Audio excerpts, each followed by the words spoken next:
চিৰচেনেহী মোৰ ভাষা জননী আৰু চিৰচেনেহী ভাষাটোৱে ধ্ৰুপদী ভাষাৰ মৰ্যাদা পোৱাৰ পাছতে এইখন প্ৰথমখন অসম সাহিত্য সভাৰ অধিৱেশন আৰু সপ্তমতম দ্বিবাৰ্ষিক অধিৱেশন অনুষ্ঠিত কৰা হৈছে পাঠশালা বজালিত আৰু এয়া এই মুহূৰ্তত মূল তোৰণ উন্মোচন কৰিবৰ বাবে আগবাঢ়িছে। প্ৰথমটো কাৰ্যসূচী ইতিমধ্যে সমাপ্ত হৈছে। নামঘৰ দুৱাৰ উদ্ঘাটন কৰা হ'ল ইতিমধ্যে আৰু এয়া এতিয়া সকলো সমবেত হৈছে।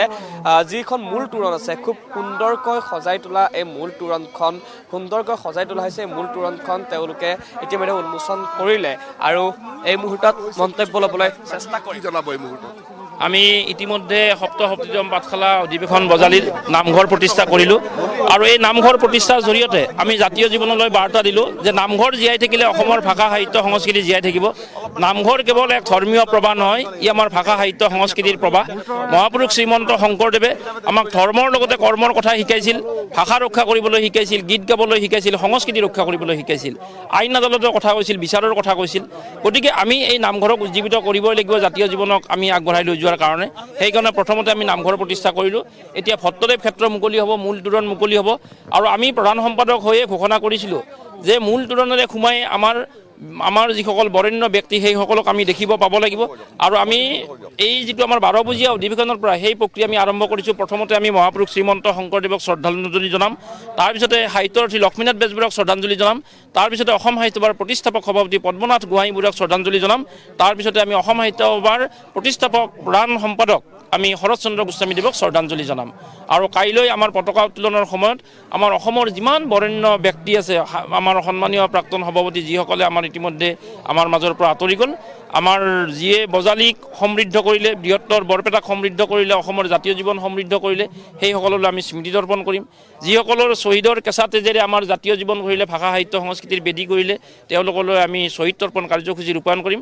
আজি এই মূল তোৰণ কাৰ্যসূচীৰ পিছতে আমাৰ যিবোৰ উদ্বোধনী অনুষ্ঠান সেইবিলাক হোৱাৰ পিছতে যিহেতু ভট্টদেৱ ক্ষেত্ৰত আমি এই অনুষ্ঠান অনুষ্ঠিত কৰিছোঁ, আমি অসমীয়া জাতিয়ে পাহৰি গ'লে নহ'ব। যদি ভট্টদেৱে যদি সেই দিনতে যদি গদ্যৰ সৃষ্টি কৰি থৈ নগ'লহেঁতেন, আজি অসমীয়া ভাষাই ধ্ৰুপদী ভাষাৰ কাৰণে 4 খোজ পিছুৱাই যাব লাগিলহেঁতেন। ভট্টদেৱৰ গদ্য কেৱল অসমীয়া ভাষাৰ গদ্য নহয়, উত্তৰ ভাৰতৰ প্ৰথম গদ্য আছিলে আৰু সেয়াই আটাইতকৈ বেছি আমাক মহীয়ান কৰিছে। আৰু সেইকাৰণে আমি সেই আলোচনা সত্ৰ আমি অনুষ্ঠিত কৰিম খন্তেক সময় পিছতে। ৰাইজৰ আমি আগ্ৰহ বিচাৰিছোঁ। আজি ইতিমধ্যে লোকাৰণ্য হৈ পৰিছে। এই সময়ত হয়তো আন মানুহে হয়তো বিচনাত থাকিলেহেঁতেন, আজি পাঠশালাবাসী ৰাইজ শিলদল ভাঙি আজি এই অঞ্চললৈ আহিছে। সকলোকে আমি অনুৰোধ জনাইছোঁ, জাতি বৰ্ণ ধৰ্ম ভাষা নিৰ্বিশেষে সকলোৱে আহক আৰু এই পাঠশালা অধিৱেশন সফল কৰি আমি জাতীয় জীৱনলৈ বাৰ্তা দিওঁ যে অসমীয়া জাতিৰ শক্তি এতিয়াও অটুট আছে আৰু ভৱিষ্যতলৈও অটুট থাকিব। অসমীয়া জাতিক কোনেও ঘূণ লগাব নোৱাৰে, অসমীয়া জাতিৰ বিনাশ কোনেও কৰিব নোৱাৰে।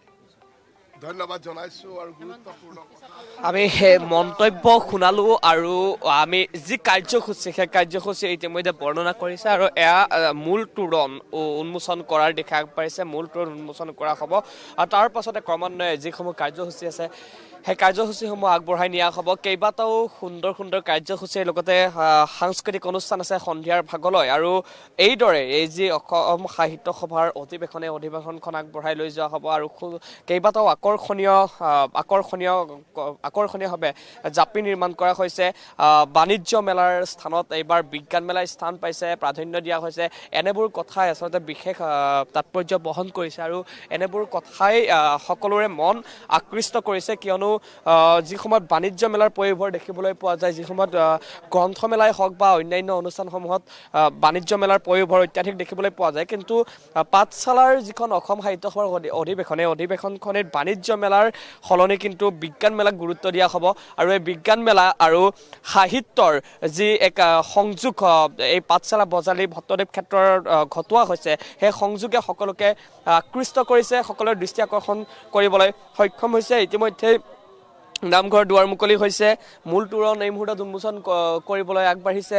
আমি কথা পাতিবলৈ চেষ্টা কৰিছোঁ। যিসকল উপস্থিত লোক আছে সকলো বৰ্তমান আনন্দিত হৈছে, পাঠশালাবাসী আহ্লাদিত হৈছে, কিয়নো তেওঁলোকে এই যিখন অধিৱেশনখন অনুষ্ঠিত কৰিবলৈ পায়, লগতে দেশী বিদেশী সাহিত্য অনুৰাগী সাহিত্যিক সকলোকে আদৰিবলৈ পাই সকলো আনন্দিত হৈ পৰিছে। এই মুহূৰ্তত আমি যদি কথা পাতিবলৈ চেষ্টা কৰোঁ, যিসকল লোক আছে স্থানীয় লোক আছে, আপোনালোক পাঠশালাৰ স্থানীয় লোক নিশ্চয় হয় কেনেকুৱা লাগিছে অসম সাহিত্য সভাৰ অধিৱেশন আপোনালোকৰ ইয়াত অনুষ্ঠিত হৈছে বহুত ভাল লাগিছে ইয়াতে 87ত হৈছিলে তেতিয়া আমি কলেজ পঢ়ি আছিলোঁ আৰু এতিয়া আমি মানে কলেজ ছোৱালী হাইস্কুল পাঠশালা হাইস্কুলত কাম কৰোঁ তাৰ পৰা আমি ওচৰতে ঘৰ প্ৰথম আমি অনুষ্ঠানটো উপভোগ কৰিলোঁ ভাল লাগিছে বহুত ভাল লাগিছে আৰু পাঠশালাত আৰু দ্বিতীয়বাৰৰ কাৰণে হোৱাৰ কাৰণে দূৰত হ'লে আমি তেনেকৈ গ'লেও আৰু পটকৈ আহিব লাগে ইয়াতে আৰু উপভোগ কৰিম বুলি ভাবিছোঁ গোটেইকেইদিন বহুত ভাল লাগিছে হিচাপে গৌৰৱান্বিত হৈছে গৌৰৱান্বিত হৈছোঁ আৰু এইখন শুনিছোঁ বোলে পাঠশালাতে বোলে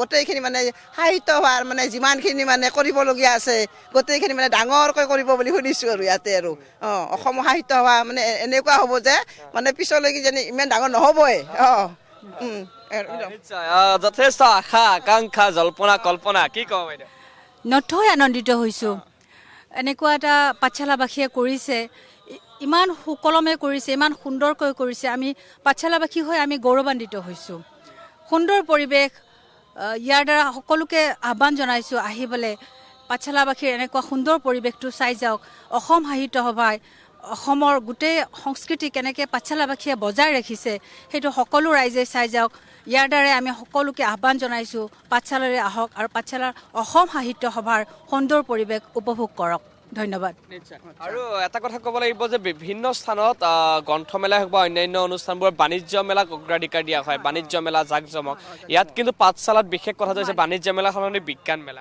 বিজ্ঞান মেলা এইটো এটা সুন্দৰ পৰিৱেশ কৰিছে বিজ্ঞান মেলা কৰিছে বিজ্ঞান মেলাটোৱে উঠি অহা ল'ৰা ছোৱালীক পৃথিৱীৰ বিভিন্ন দিশত আগবাঢ়ি যাবলৈ বিজ্ঞানৰ জৰিয়তে পৃথিৱীখনক কেনেকৈ মানৱ সভ্যতা কেনেকৈ আগবাঢ়িব পাৰে সেইটো মানে ইয়াত দেখাব আৰু ধন্যবাদ